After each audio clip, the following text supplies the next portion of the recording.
Welcome, everybody. We are thrilled to see you here this morning at CCC AOE. Oh my goodness, Kim, I think I might need a little more caffeine. I can't believe I didn't get all my vowels out there. But we are thrilled to see everybody at CCC AOE in the virtual space today. And I am so happy to be here with one of my favorite colleagues on the planet, Kim Barker. So great to see you, Renee. It's been too long. We haven't been able to share a space in a few months like this. I know, and I'm so excited to talk about this concept of conscious collaboration, Kim, because Yeah. honestly, you've really helped me to understand this over the last year, Oh. having the opportunity to work together. So, should I pull up the slides and we dive right in? Yes, let's do Excellent. it. I Excellent. would love really quickly. You went to the face-to-face conference last week before last.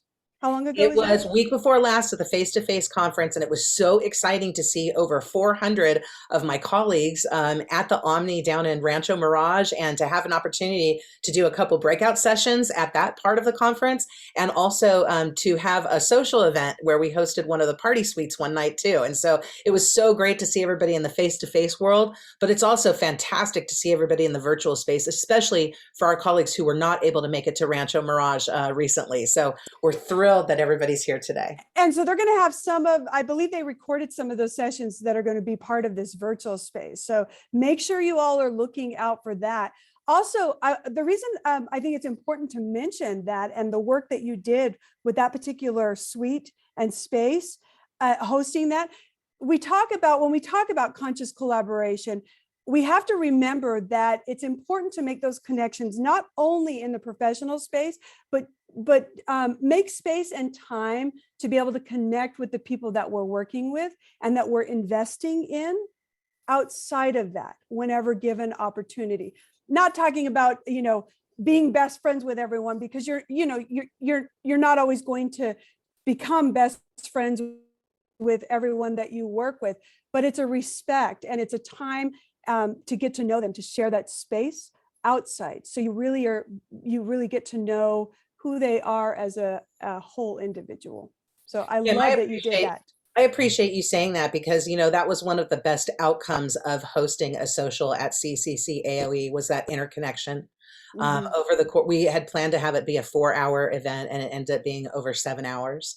And That's we had over amazing. 70 people come to visit over the 7 hours. And it was, many people reflected on how, due to the pandemic, they hadn't had the opportunity to have that collaborative kind of feel. And there were many people that were incredibly appreciative to be in that space. And so let's keep bringing those type of spaces, right? Yeah, so insightful on your part. I wish that I'd been able to be there. I know Lisa Wilson and I work together and collaborate together, and we had some stuff that we were doing, so we were unable to make that. But I'm telling you, I'm putting it aside for next year and making sure that we're there, because I've heard nothing but rave reviews about it and just how much they did appreciate you reaching out in that manner and truly seeing them. I mean, we talk about humanizing the space, right?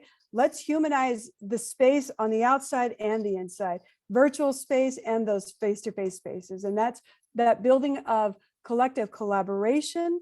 Conscious collaboration is all about humanizing the work that we do. So kudos to you, my friend. Oh, thank you so much, Kim. I'm really excited about this because, even pre-pandemic, we were doing a lot of conscious collaboration, really coming together in a different way. And then the pandemic really ramped things up tenfold, right?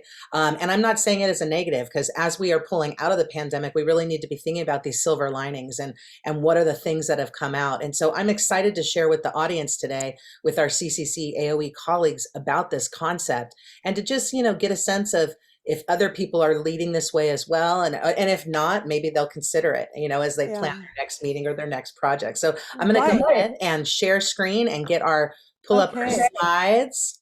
One of the things I want to add to that, if I might, an offering on that is this. How amazing is it? We've been discussing the silver linings, and the reality is that those silver linings have become golden norms in our society, in our workforce now. We are seeing things that we're not willing to let go of now, that we actually learned because of the pandemic. And so again, those silver linings have become golden norms. So we're going to talk a little bit about that today. I love that, Kim. What a great way to, to kind of intro and pull us into this space right now. Mhm. There's a lot that you could see things as a negative with the pandemic, but you really have to find those, what did you call them again? Golden what? Golden norms. Golden norms. Ooh, I like that. It's not Yeah, just golden silver norms. linings, golden norms. I love that. Yeah, Well, yeah. I'm hoping that conscious collaboration will be a golden norm moving forward. And today, Kim Barker and I are thrilled to be here to represent Antelope Valley College and a new program, relatively new, called Teacher Accelerated Preparation Programs. You can call it TAPP for short.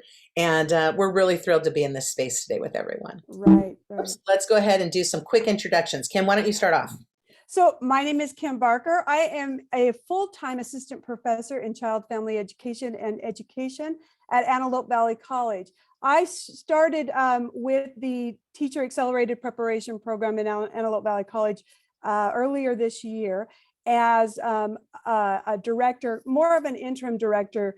A new director has stepped up, and I've gone into doing some apprenticeship programs now. So Jane Case is the new director of the Antelope Valley College TAPP grant. She couldn't be here today, so Renee and I are stepping in. Renee supported me. Renee is now supporting Jane because Renee is the guru of teacher accelerated preparation programs, and we could not ask for a better resource. So I am here to support this process, to continue supporting, although I'm not in that directorship any longer. I am still a support system and a big fan of yours and the program. So Thank you so much, Kim. And I'm thrilled to be here too. My name is Renee Marshall. I'm a consultant working with Antelope Valley College. I have spent the last like 14, 15 years of my career focusing on teacher preparation within the community college system. And I am thrilled to be able to work with Antelope Valley. I literally live right next door to Antelope Valley. And so it's a community that I'm very familiar with and that I've worked with many times over the years. And I can't wait to just work together even more.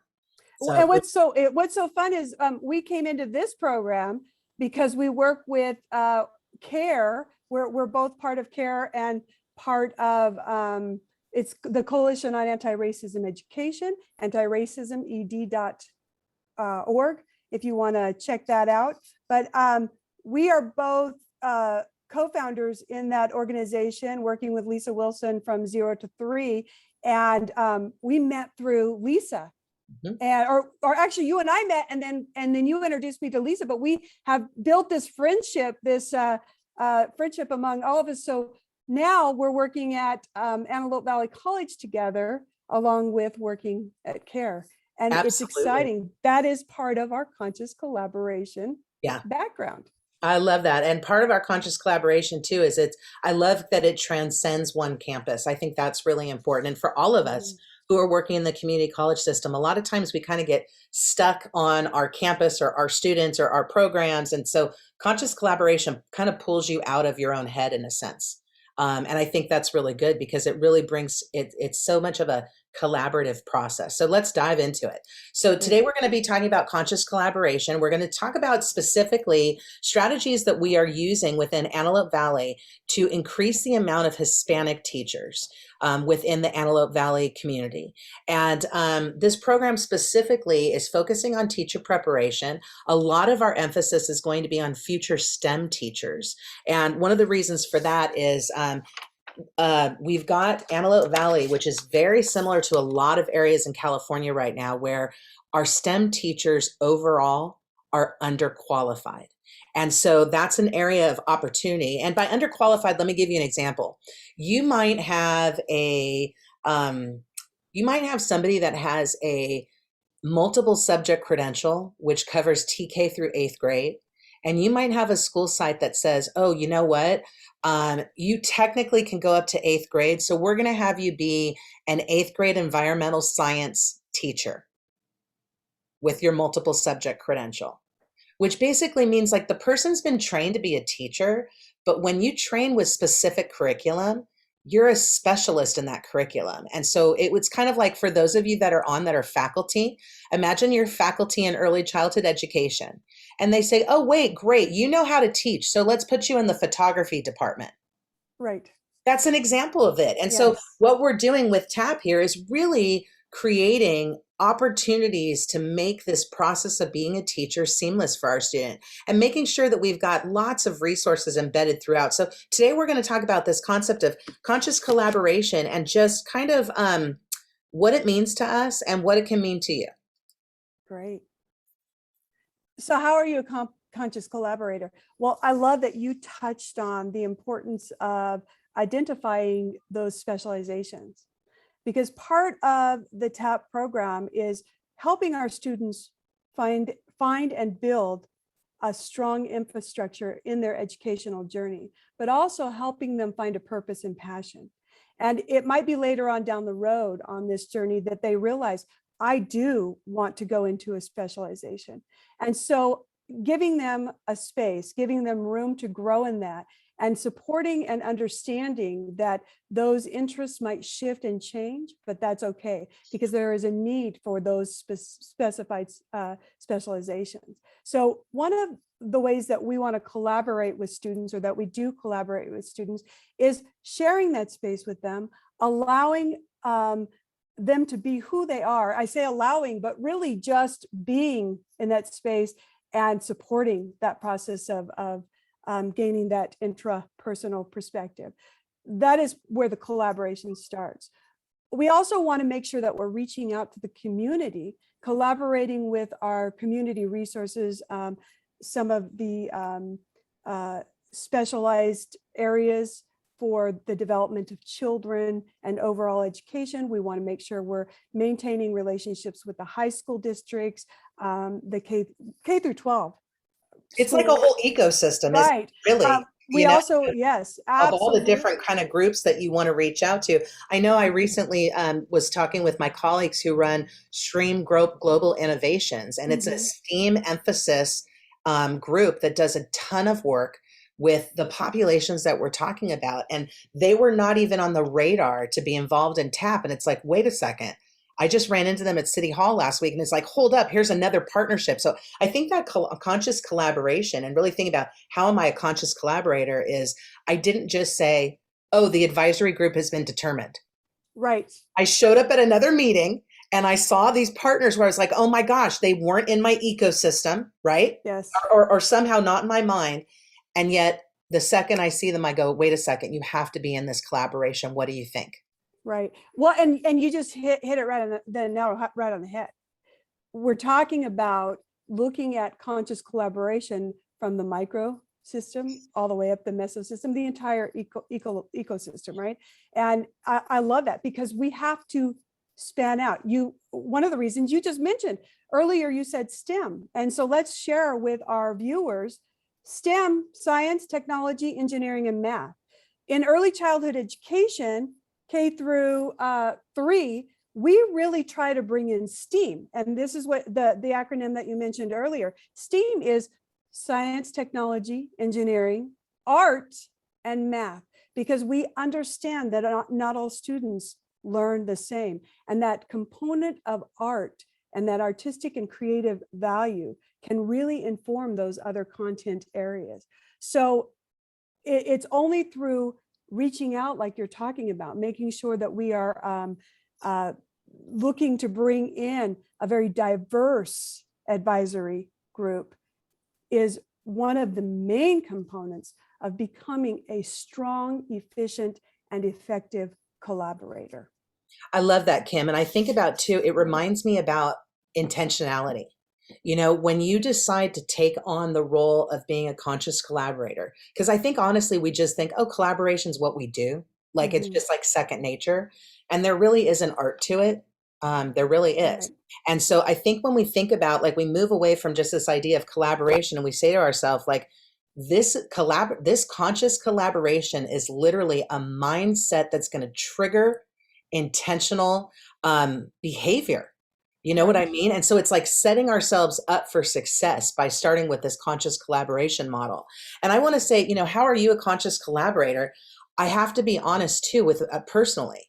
I recently had a medical emergency in my family, as Kim knows, where I had to step away from work for almost a month, almost every single meeting for a month. And that was hard. It's Yeah. not the kind of thing you can just send an email. And so what I did was all the people that I collaborated with, or as many as possible, I did quick check-ins with them. And you could physically see by the moment I stepped into the space, because it's not the Renee where I've got makeup and my hair done, but I Yeah. was caretaking for an 87-year-old on hospice. And so I'd come and I'd have my hair up and there'd be no makeup. And I'd just show up and sometimes have had tears in my eyes and say, hey, everybody, here's what's going on with my mom today. I'm not going Yeah. to be able to join you. As soon as I can, I'd be back. And here's the thing, we don't think about that personal side of collaboration, Yeah. but that totally impacts who we are. And if we're going to be humanized in this space and working with our students, I look at some of Absolutely. the barriers that we put up with our students, and I can't, but like we are the cause of issues often. And so how can we kind of step back and really bring that intentional behavior? You know what I mean? As much as Mhm. possible. Yes, collaboration is all about being intentional. We want our students to be intentional teachers as they progress on their educational journey. We have to make sure that we are being intentional in our collaboration. And I love that you talked about jumping in and just, checking, because sometimes that's all people need to feel like they are able to move forward, that support, knowing that even though you might not be there with them the entire way or the entire time, that you are interested in them and they're still on your mind and you're checking in, and vice versa. You're checking in, you're letting them know what's happening in your life, and that humanization is occurring, and they begin to check in with you and update you and say, I know you're busy, but I know that this work is important to you. So I'm going to reach out to you and check in and say, hope you're doing well. This is what occurred. If you have any input or any time, um, you know, we're here. We'd love to hear from you, but just know we're supporting you in what's happening in your life right now. So I think it just goes both ways, that humanizing of those relationships in space, that understanding that intentionality is where conscious collaboration I think you begins. said something too that's really important. It's a reciprocal relationship. Mhm. So it's not one-sided. And one thing I wrote down that you had said like a week or so ago, Kim, that I thought was so important. I'm going to look for the exact words here. The more I don't speak, the more I learn. Mhm. The more I don't speak, the more I learn. And so I think that's really important because I think I'm a talkative person, as you know, but I think that sometimes we don't value silence within collaboration, but we need to, because especially when it's creating space for other people within the collaboration. So I love And this. I want to tell you this really quickly. That particular quote, that comes from a place of collaboration. It comes from a place of mentorship. So I am in my fourth year, my final semester of tenure at Antelope Valley College, and when I was hired full time and started the tenure process, one of my mentors, Andy Sanders, she's the chair of my tenure committee. She's the senior professor at Antelope Valley College in child and family education and education. And we were sitting and I said, Andy, if there's any advice that you can give me as I'm learning and going on, beginning my journey in higher education and teaching college, really digging my digging my soul into it. What is some advice that you can give me? And she said, if you really want to learn, listen more than you speak. And I have never forgotten that. And I find myself in spaces often wanting to speak and doing that intrapersonal reflection in that moment and saying, is it really something you need to say? Or are you going to learn more by allowing the conversation to go, or supporting the conversation? I shouldn't say allowing, it's really more of a supporting the conversation to continue that's happening right now. So there are moments that in my life, throughout my life, in everyday settings, that I really practice that. So thank you to Andy Sanders for that incredible life-changing advice.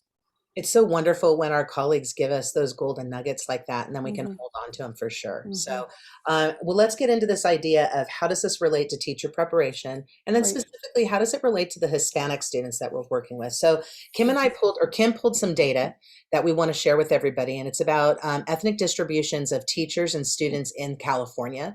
The data is coming from 2018 to 2019, so not last year, but relatively in good shape. We And know it's that research always takes a while to catch Oh, up, right? totally, totally. Actually, I got to be honest. I don't know if I'd want to see data from the last year with everything with the pandemic. I don't know how true it would be to Yeah, what is moving forward. yeah, So, yeah. but it's fascinating when you look at the number of male teachers, when you're looking at the number of female teachers. We see lots of opportunities when we see these graphs here. But one of the things that I want to point out to you that I think is really important, I'm actually going to go to the next page to just point this piece out. And Okay. you can tell I put this one together. It's all Jimmy rigged, this next slide. But look at this. In California, we have Mhm. 55% of our students are Hispanic and 21% of our teachers are Hispanic. And so one of the things we're always looking for within teacher preparation is trying to diversify the field in a way where students of California will see themselves represented during their pathway to whatever they end up being, their pathway to adulthood. But, we hear of students who are African American who've experienced one Black teacher their whole time, TK through 12 or TK through Mhm. 14 even. You've talked to our Hispanic students, our Latino and Latina students, and some of them will say, oh, I had a Latina teacher when I was in preschool, and I'm now in 10th grade in dual enrollment, and I've never seen anybody Latino since then in my education pathway. And so, I love this because this is unpackaging what needs to be unpackaged, is what it comes down to, and Absolutely. coming up with some very good strategies to how to make this better. Now, before we get into our next slide, and Kim and I are going to talk a lot about this concept of the conscious collaboration, but we want to just briefly talk to you about how when we're looking at this TAPP program at Antelope Valley College, we're specifically looking at EDU and ECE pathways and certificates to get people to teaching. So it could be that somebody wants to be a preschool teacher, a high school teacher. We might have somebody that says, I know I want to be community college faculty. I know I want to be a high school counselor. I want to be a speech pathologist. I want to work in early care and specialize in after school programs. The field of education is broad. And when we're talking about teacher preparation, we're talking about multiple pathways with multiple on ramps, and also multiple off ramps to employability. And Hmm. so I love this concept because it's exactly what our students need. They want to get the training that they need to do the work that they want to do. And with the TAP program, one of the things we want to do is open up the possibility of becoming a teacher. If you've been in education for 14 years or 12 years as a student, you've never seen one person that looked like you, why would you think that that's a career that you could do? And so we really, this project is really about how do we intentionally best serve our students in Antelope Valley, specifically our Latino and Latina students, and Hmm. how do we get them to even consider teaching as a possibility? Yeah, that outreach is so important. And I love the off ramps, multiple off ramps. And the idea that remembering, making sure that um, we are informing our students that with every off ramp, there's another on ramp. So teacher accelerated preparation is important in not only supporting students in finding their purpose and passion, what it is they want to do, but it's equally as important in helping them find what they don't want to do or understand that what is not their purpose and passion. And again, providing space for them to make those changes when they discover that. So those off ramps take them on incredible journeys that lead them sometimes to new on ramps. And that's really where we see that growth take place. So thank you for that, Renee. Absolutely. I think there's a perception that in the field of education, you just get to the career and that's it. And if that was the truth, then I would have been a preschool teacher for the last 25 years. And I wasn't. Yeah. I wasn't. I was a preschool teacher. I was a kindergarten teacher. I was a reading specialist. I taught fourth grade and fifth grade. I'm trained as a principal. I was a professor adjunct and a professor full time.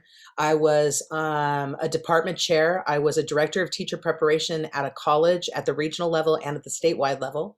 So, what if I thought I could only be the preschool teacher? And there's nothing wrong if you want to spend your whole career in one part of the field, but how beautiful that there's been all these exits and entrances for me throughout where it's like you can constantly redefine yourself. And I think that's a really cool aspect of a career.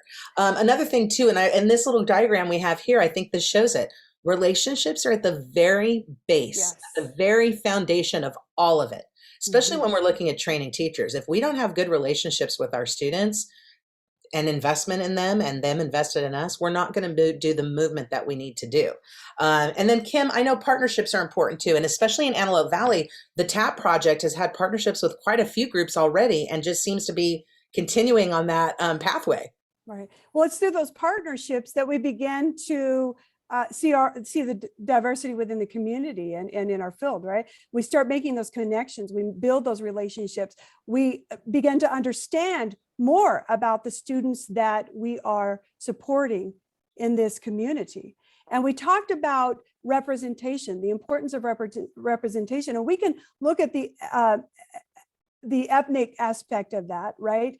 But it goes beyond that. There's an intersectionality that happens. So within every experience we have, and we intersect with those that are that we have similar experiences, what drives those experiences, or what drives who we are, we have multiple experiences behind us. So even though we might see that two people have the same ethnic background, it doesn't mean that they have the same experience. So when we talk about diversifying, when we talk about modeling and representation, we are not only talking about that visual aspect, we are talking about the experiences behind the individuals coming in and that intersectionality, how those biases come up from the different experiences happening, and how do we help support and value, most importantly, value those experiences for what they are and the power they have. I love that you said the word value because to me that leads to the outreach and marketing because Mhm. a lot of times our students hear about programs, but it's not reciprocal. You know what I mean? Right. So how do we get the word out in a way that's different, that's going to engage people, especially when they haven't considered this career pathway of teaching, where all of a sudden they might go, that group looks interesting, or that group looks nice, Mhm. or how can I somehow be involved with them? And, not like we've talked about, not that all of them want to stay on the teaching pathway. It might be a temporary pathway. It might end up being a passion and a lifelong love. But one of the things I love about the marketing and the outreach is we're not just doing things internally. We're going Mhm. externally out in the community. We're talking with our high school partners. We're talking with our partners at Brandman, our partners at Cal State Bakersfield. We just, Jane and I just had a meeting with Cal State Bakersfield a few weeks ago talking about all the potential synergy points and how could we streamline everything for our students. And we even talked about their current residency program and how could we partner up so that way our students who decide to get teaching credentials can do a residency program where their credentials paid for them. I mean, really, it needs to be an internal by all means, but it needs to be external as well. And I even think about outreach. How do we find all the students in Antelope Valley, especially now that we're in this blended learning space? And so I felt really lucky that we're working with first year experience, dual enrollment, the apprenticeship program, the mentoring program. It's like all the different programs are coming together and weaving together. And with the goal of making these teaching degrees and, what do you see as like kind of the next step in this, Kim? Right. Wow. Let me just say, first of all, talking about the synergy, right? The importance of synergy where everything is connecting. All those programs that you mentioned that are happening at Antelope Valley College with the apprenticeship program and all of those other areas that you mentioned. And I love to look at it from the perspective of growth. And as an individual human being, we look to grow in our intrapersonal perspectives, right? and that reflective practices that happens there, so that we can then function in our interpersonal relationships. Well, it's kind of the same thing. It is the same thing when we're looking at our college. When we look at our college as our microsystem, and we realize that we have to really reflect on what it is we have to offer, so that we can then go out and find that synergy, find who we can collaborate with, be very conscious in the collaborations that are happening. And I look at that as that interpersonal collective happening. So what I see is a lot of self-growth within Antelope Valley College, and that microsystem of Antelope Valley College, understanding where our strengths are, really reflecting on that, and then a continuation of outreach and finding these partners, these collaborators in a very, again, conscious way, considering what is going to be the best support for our students. Where do we see this moving? But beyond that, let's talk about collaboration with our students. How do we collaborate with them? We have to hear their voices. They are our first line of information. They will inform us more than anyone will in our practices. So I see us partnering and becoming thought partners, even on a more effective and efficient level, with our students, with our community, with our families, making sure that we understand what it is that we're looking for our community and what our students need to support them in the best way, and then continuing that outreach from that information. I love that idea. And actually, Shannon Thurman from West Hills Lemoore is doing something really interesting with her teacher prep students right now. You know, she has been working on OER content, online educational resources, zero textbook costs or low textbook costs, for a long time now. And she has been working on creating a no-cost pathway in education. Okay. No cost to low cost. And then here's the best part. She's been creating a ton of content, you know, she created the intro to teaching Canvas shell that we're using across the state right now. Right. And put a lot of the content in, but then also did a lot of shared content. The crazy thing about Shannon that I absolutely love, she is now embedded within her intro to teaching class an assignment where students are creating OER resources, and she's now taking the student created resources and putting them directly into the zero textbook cost pathway. That is amazing. Can you believe OER moving outside of faculty and the knowledge, you know, like we're the bakers of knowledge, and you know what I mean? Yeah, that's amazing. For over a decade, and suddenly saying, students, let's see what you bring, and the ones that are the best, we're adding them in. I think just it's such an exciting time. It really is. And this lends itself to the employment opportunities. I'm not going to jump there yet, though. Yeah. I'm very tempted to, because there's so many jobs right now. We're going to get there. We're going to get there. Let's talk for just a minute about some of the resources. So one of the things that our students get access to in the TAPP program, which this goes along with this conscious collaboration, is they're getting access to tutoring, mentoring. They're getting access to workshops, professional development. They're getting access to tailored, contextualized learning experiences. And most importantly, and Kim, this is going to lead to the employment opportunities, our students in the TAPP program are going to get access to apprenticeship opportunities while they are in the TAPP program. So tell us a little bit about those employment opportunities, and especially as, you know, we just had universal preschool and universal extended care go into effect across the state of California. Right. I know in my community, they're literally hiring hundreds of people for after school right now and before school, trying to figure out how do we suddenly give that as an option. So let's talk apprenticeships. Let's talk employment opportunities for a minute. Well, apprenticeship. So how wonderful that while they are going through their educational journey, they have opportunity to support themselves with some financial support, right? Going into some of these apprenticeships where they're actually in the community, where we want to grow our own. We want people to find their passion, find their place in this world. But we also want to make sure that we are maintaining status quo in our communities and growing and making our communities better.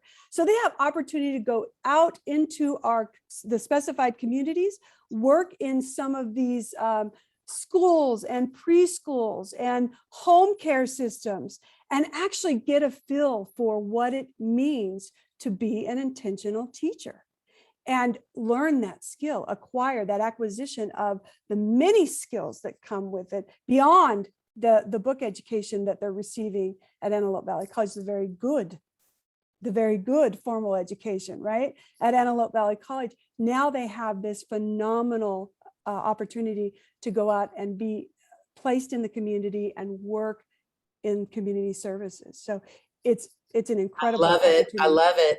I mean, Kim, I think about all the loans I took out as a student myself, and as somebody who, I needed support going to college. I didn't have my college paid for. Mhm. It wasn't anybody, Daddy Warbucks bringing out millions of Right, dollars in my house right, kind right. of deal. But just knowing, like, I think about just my own experience, and that makes me wonder if I had those type of apprenticeship opportunities, maybe I wouldn't have had as many loans along the way. You know what I mean? Mhm, Yeah, mhm. every single one of these decisions has a direct impact on the students we're working with.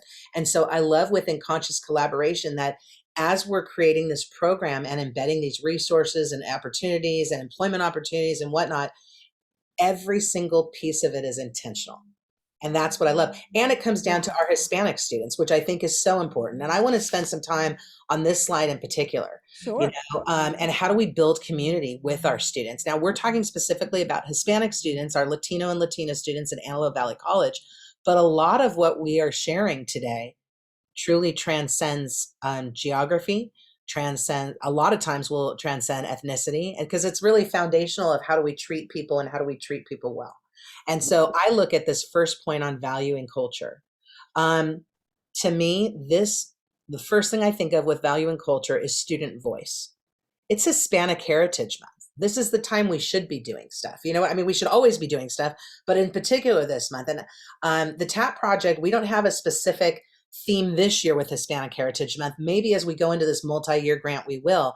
But I think about in my neighboring community, I have a neighboring community, and we have an event coming up just this Friday. And it was like people saying, well, we want to do something to honor Hispanic Heritage Month. And I was in this meeting and I said, are we going to ask anybody who's Hispanic? Like, why would we Yeah, create something if we don't yeah. have like people who are part of the group? So the great thing is everybody was like, oh, absolutely. And then the next meeting had proper representation, which I think is important. And Mhm, not just proper representation, but then at that next meeting, that group had voice and was sharing mhm, their perspective. mhm, And so they thought it would be great to do like a movie night and maybe have an intro to talk about, some of our Hispanics within my community that, we like our mayor's Hispanic, and just making mhm, sure that people understand that we have Hispanic leaders in my community and that we value them and we value where they come mhm, from and we value their mhm. culture by just hosting an event during Right. Hispanic Heritage Month. That is saying a lot. It is saying a lot, and I love the idea of carrying that even further. Yes, it is Hispanic Heritage Month. We want to make sure that we're celebrating that, but we also want to make sure that we're carrying that through the entire year, as you've mentioned it. So bringing the representation in, making sure that we're hearing from the sources in how to go about doing that, and valuing their ideas, I think is, as it says, value the culture. How do you value the culture? Well, you follow it. You don't make the decisions for them. You don't make the decisions for the culture. You allow the culture to make the decisions. You allow that representation, or you support that representation. Trying to get away from the idea of allowing, because that means that we are in charge, right? And we're really not. It's a partnership. So supporting that, sharing a space, and holding space with these individuals and hearing what they have to say. Again, when you listen, sit back and listen rather than speak, you learn. Kim, there's so much that you're saying is really rich, but it makes me reflect on our education hierarchy, Mhm. because the hierarchy is alive. It is alive and Yeah. thriving, unfortunately. And Yes. so the moment that you decide to value students at a face value and not Mhm. tie it to the academic piece of it, like, and I'm going to be honest, because there's times, and I was a professor for 12 years, 12 years, 14 years. I don't know. Yeah, 14 years. Oh my gosh. No, 12 years. Sorry. Long time. But, one of the things that I think can be really hard sometimes is when we really don't value student experience. And so, Mhm. like, for instance, we might have one or two or three students within a class that are, doing great on every assignment. And that pads our ego as the faculty, right? Right, Oh, right. good, they're learning, they're learning. But we don't always stop to like look at everybody in the class and valuing every single student. Sometimes if you have somebody who comes late or who is on a virtual class and they never show you their picture, or we can be very quick to judge. Hmm. But Absolutely. instead of like, diving a little deeper and maybe having a conversation, outside of the space, because the last thing you want to do is call somebody out in the space. That's not going to help relationships at all. Yeah. But when you stop and I know one student I was working with and they weren't able to show on camera. And so I said, hey, I just want to check and make sure, do you have the technology resources that you need? She goes, yeah, I do, but I have a 2-year-old. So anytime I'm on camera, I have a child crawling on me. And I Mhm. said, oh, I totally appreciate you sharing that. Number one, we're an EC early childhood space, so kids are always welcome. Number two, if you feel more comfortable having your camera off, then by all means have your camera Mhm. off, Mhm. And so, but I love this concept, like you're saying, of not allowing it, but just kind of opening these spaces and knowing that there's flexible parameters. You know what I Yes. mean? Yes. And not just knowing it, but modeling that within the classroom structure, and even within those flexible parameters, doing things like taking the time within every part of our class or within every kind of key component of class to bring out the student experience. I know that as faculty, you or as even administrators, you always have the to-do list and the checkoff list. But Mhm. when we're looking at this conscious collaboration, it's like you got to take that checkoff list that normally has 10 things on it. Mhm. You find the top 3 to 5 that are most important that need to get done, but you allow the rest of the time for the collaboration and for kind of like the natural being together, Mhm. and I Sharing think that this, space is so sharing that important. space. And this Right. goes to this idea of meeting our students where they are instead of Yes. them, like, you know what I mean? Like we often make them like kind of fit us. So, Kim, what are we talking about this idea of meeting the students where we are? What do we mean by Well, this? it really goes to a lot of the work that we've done, and you've done a tremendous amount of work in the humanizing of education, right? Conscious collaboration is all about humanizing education. And when I think of humanizing education, it's very much a systematic humanization of the educational process.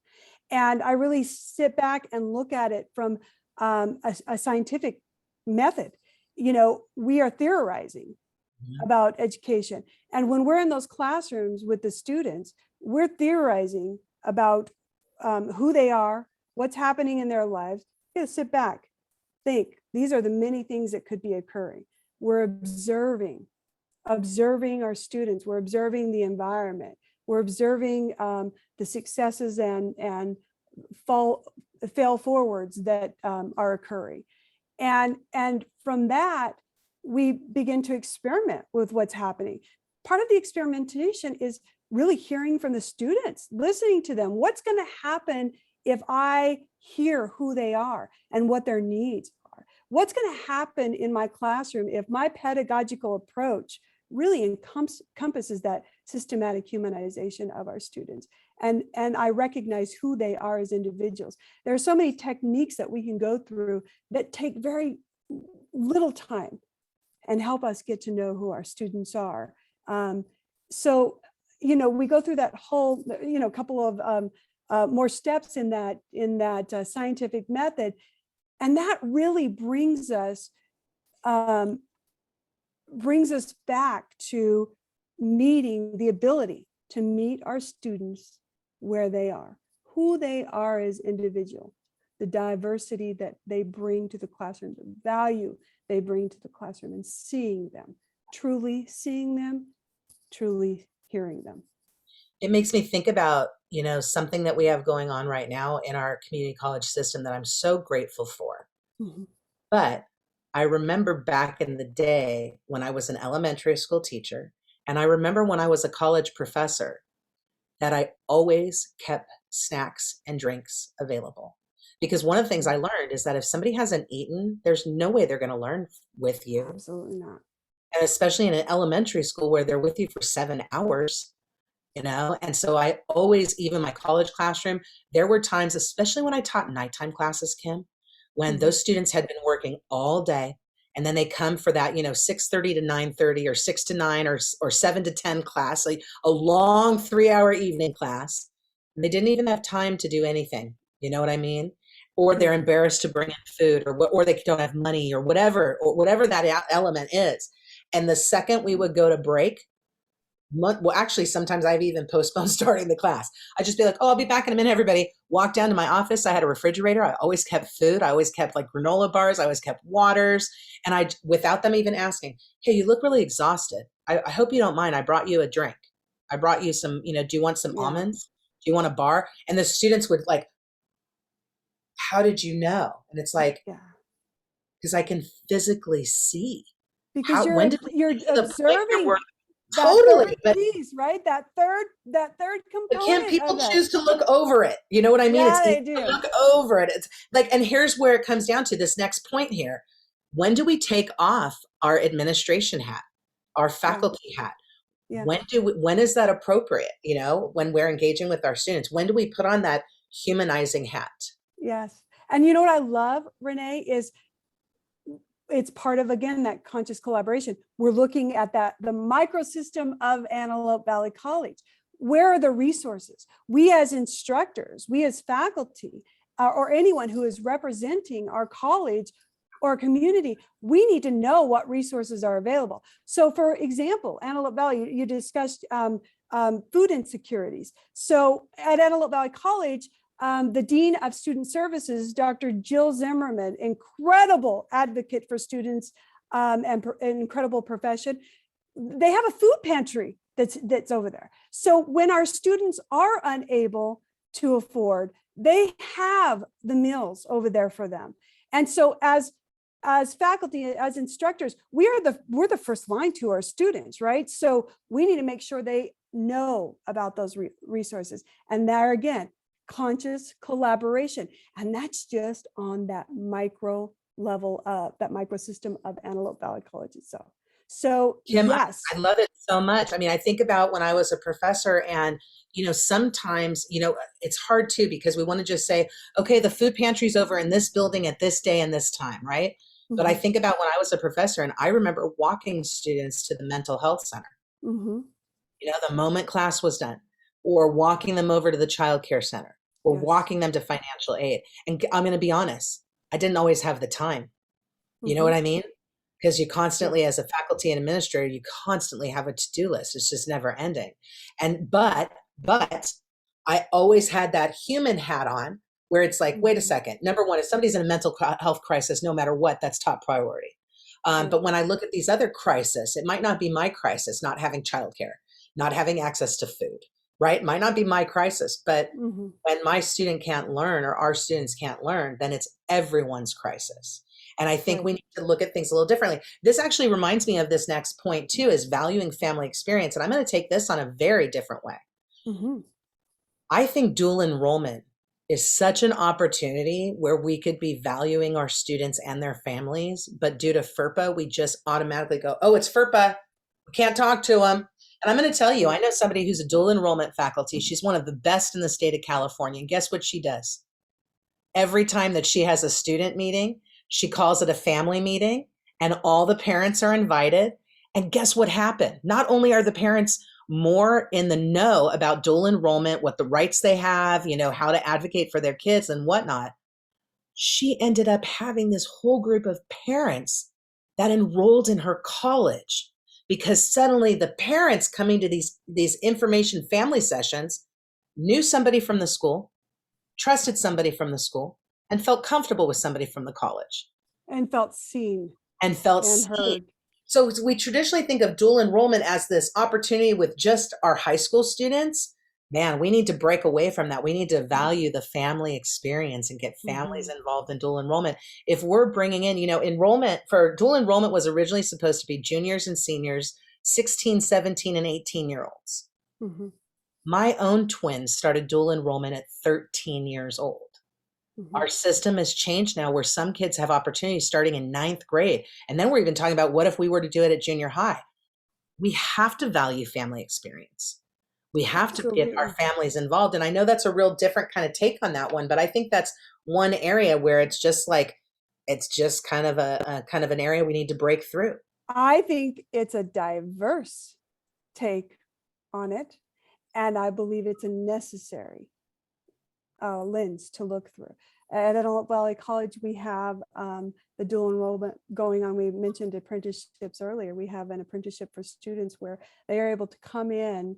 And earlier we were talking about the degrees, the stackable certificates. So stackable certificates where they can come in, take some classes, and they're obtaining certificates as they're going along that allow them to engage in positions and elevate within the system.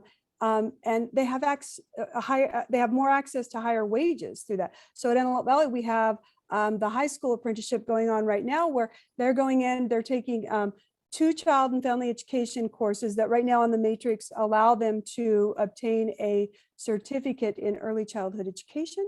And then they move on to, they have a couple of sociology classes they're taking. They're learning more about their community. So it's really, really valuable. And I think that one of the great things about that apprenticeship is that we do exactly what you're saying.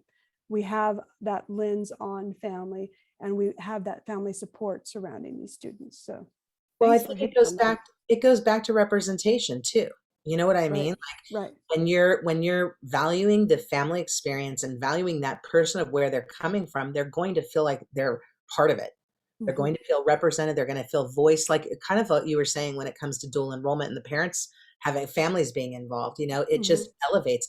It goes back to conscious collaboration where it's truly intentional about setting up everything we do to be as inclusive as possible, right? We want to, so yes, and we want to support success.